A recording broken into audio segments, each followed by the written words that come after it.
नमस्कार दोस्तों, कैसे हो आप। मैं उम्मीद करता हूं कि कल का वीडियो आपको अच्छा लगा हो। तो चलिए आज हम कुछ पुराने स्टूडेंट की डिमांड पर आंसर राइटिंग प्रोसेस को सीखने का प्रयास करते हैं।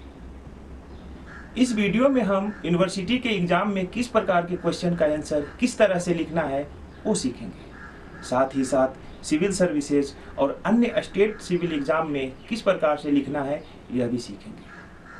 तो चलिए बोर्ड पर नज़र दौड़ाते हैं और सीखते हैं आंसर राइटिंग प्रोसेस।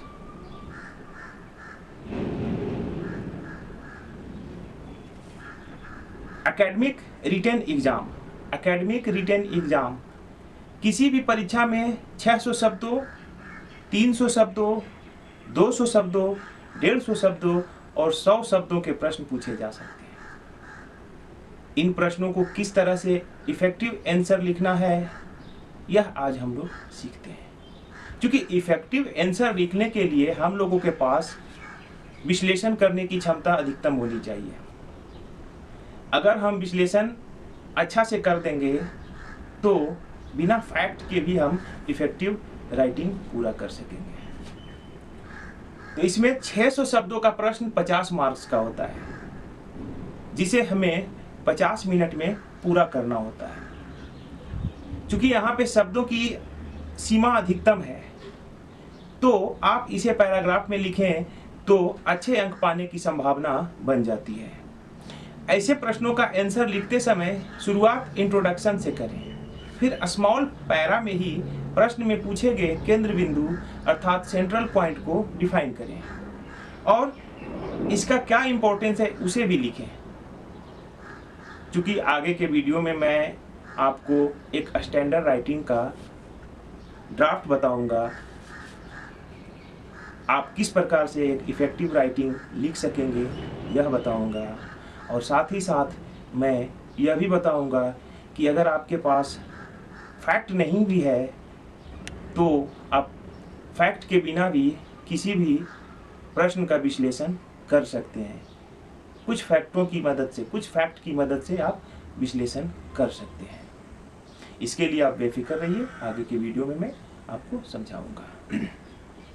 तो सबसे पहले 600 शब्द के प्रश्नों में इंट्रोडक्शन, डेफिनेशन और इम्पोर्टेंस को आप 60 शब्दों के दायरे में रहकर लिखें तथा प्रत्येक सेक्शन के लिए आप 15 से 20 शब्दों का उपयोग कर सकते हैं। खास करके आपको यह भी ध्यान रखना है कि एकेडमिक रिटन एग्जाम में 600 शब्द वाले जो प्रश्न हैं उसे लिखते हुए आप अगर हम पैराग्राफ में लिखते हैं तो आपका नंबर आने का चांसेस ज़्यादा होता है। और अगर ज़्यादा नंबर आएगा तो स्वाभाविक है आप यूनिवर्सिटी में टॉप करेंगे, अच्छे अंक के साथ आपका समाज में वैल्यू बढ़ेगा। तो इसमें 600 शब्दों वाले में पहला पैरा में हम लोग इंट्रोडक्शन लिखेंगे, उसके ठीक नीचे डेफिनेशन लिखेंगे और जो प्रश्न पूछा गया है उसका इंपॉर्टेंस क्या है ये लिखेंगे।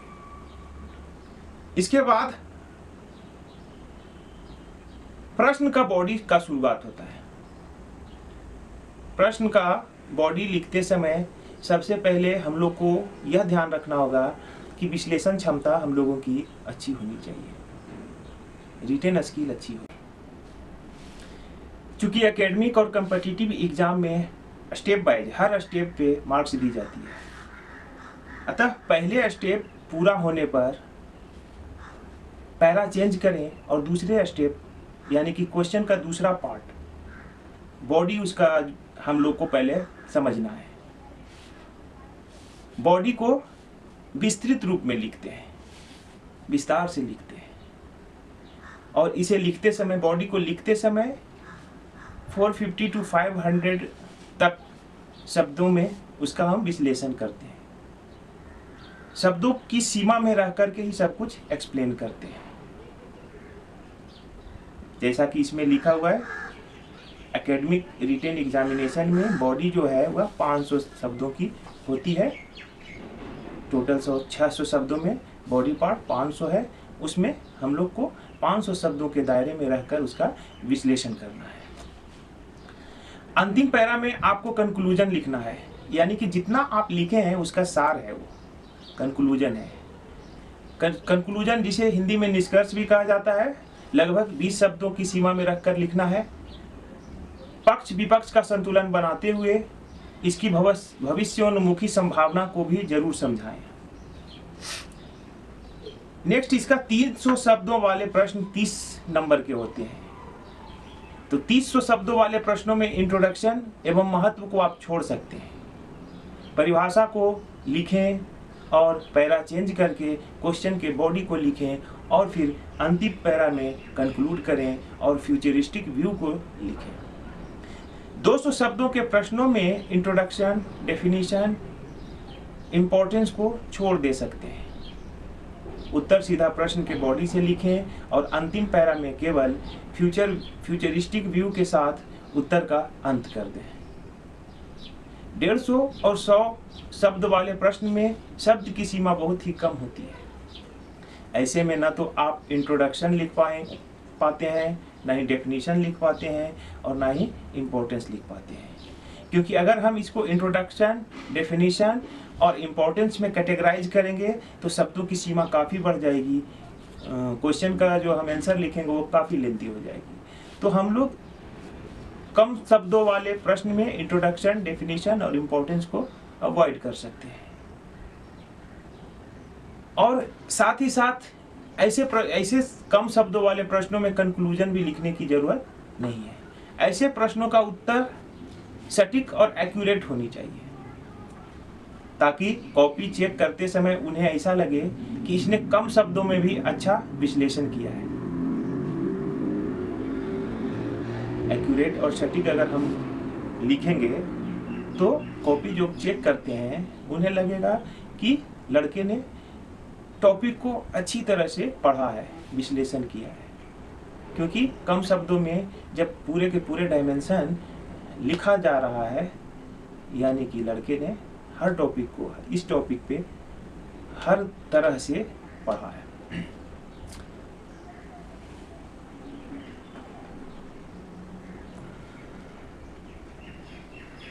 चलिए आइए तो देखते हैं एक प्रश्न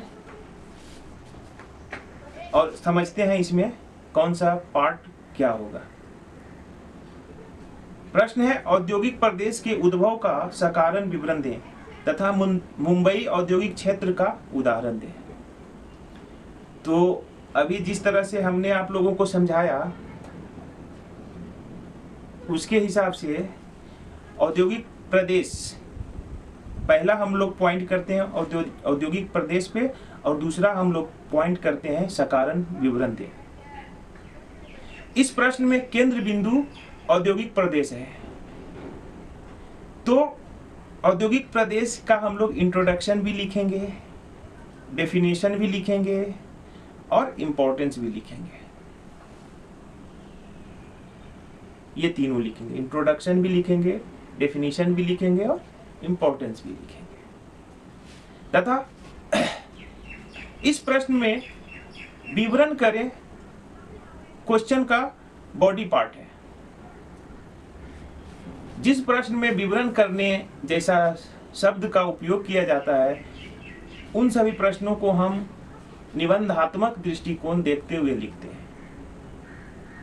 अगर प्रश्न 600 शब्दों में है तो हम लोग इंट्रोडक्शन को, डेफिनेशन को और इम्पोर्टेंस को, इन तीनों को शब्द के दायरे में समझाएंगे और पैरा में ही समझाएंगे और आगे बढ़ेंगे बॉडी पार्ट इसका लिखने के लिए, तो उसको हम निबंधात्मक दृष्टिकोण से लिखेंगे। निबंधात्मक दृष्टि से लिखने से हमें यह छूट मिल जाती है कि शब्दों को हमने पैरा में अगर हम लिखते हैं और निबंधात्मक लिखते हैं तो हम उसे बांध के नहीं रखते, पॉइंट वाइज में बंध जाते हैं, या फिर हम किसी में टॉपिक में लेते हैं तो बंध जाते हैं। लेकिन जब हम पैरा में लिखते हैं तो हमारा जो है स्वतंत्रता रहता है कि हम कहीं से कहीं भी चेंज हो सकते हैं। तो इस तरह के क्वेश्चन को, जैसे औद्योगिक प्रदेश के उद्भव का सकारण विवरण दें तथा मुंबई औद्योगिक प्रदेश का उदाहरण दें, अगर इस टाइप का प्रश्न रहे तो सबसे पहले हम लोग प्रश्न में केंद्र बिंदु को निकाल लेंगे और उसका बॉडी को निकालेंगे।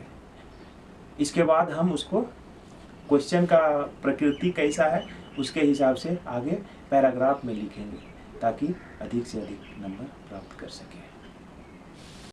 तो चलिए आज का वीडियो समाप्त करते हैं, थोड़ा ज़्यादा लेंदी हो गया है। अगले वीडियो में हम कॉम्पिटिटिव एग्ज़ाम का डिस्क्रिप्टिव स्वरूप में हम लोग किस प्रकार से लिखते हैं, जैसे कि सिविल सर्विस के एग्ज़ाम में हम लोग किस प्रकार के लेखन कला का उपयोग करेंगे, स्टेट सिविल सर्विस में हम लोग किस प्रकार से लिखेंगे, इसके लिए मैं अलग से वीडियो बनाऊंगा। क्योंकि ये सिविल सर्विसेज एग्जामिनेशन के नए सिलेबस चेंज होने के बाद क्वेश्चन का पैटर्न थोड़ा सा बदल गया। इस नए सिलेबस से पहले लगभग एकेडमिक एग्जामिनेशन और सिविल सर्विस एग्जामिनेशन का क्वेश्चन का पैटर्न सेम होता था, शब्दों का भी लगभग सीमा सेम होती थी, लिमिटेशन लगभग सेम था। लेकिन जब बाद में इसको 13-14 में इसमें जो बदलाव आया, इसके बाद कमीशन वालों के लिए अधिक प्रश्नों को कम समय में सोल्व करने की तकनीक जानना चाह रहा है। ऐसे में विद्यार्थियों को कम शब्दों वाला अधिक क्वेश्चन पूछा जा रहा है। यानी कि आज के यूपीएससी एग्जामिनेशन में 10 नंबर 15 नंबर का क्वेश्चन ज़्यादा पूछा जा रहा है, यानी कि 150 शब्दों 150 शब्दों का प्रश्न ज़्यादा पूछा जा रहा है। इतना ही नहीं, अगर 10 नंबर का क्वेश्चन है तो 2-2 नंबर का 5 क्वेश्चन, ज्योग्राफी में खास करके ऐसा ट्रेंड देखा गया कि 2-2 नंबर का 5 क्वेश्चन जिसमें मैपिंग का क्वेश्चन रहता है वो पूछा जाता है। तो आगे हम आपको सिविल सर्विसेज एग्जामिनेशन में किस तरह से लिखना चाहिए ये भी मैं वीडियो में बताऊंगा। तो अगर आपको मेरा वीडियो अच्छा लगा हो तो चैनल को प्लीज़ सब्सक्राइब करें और बेल आइकन को ऑल नोटिफिकेशन के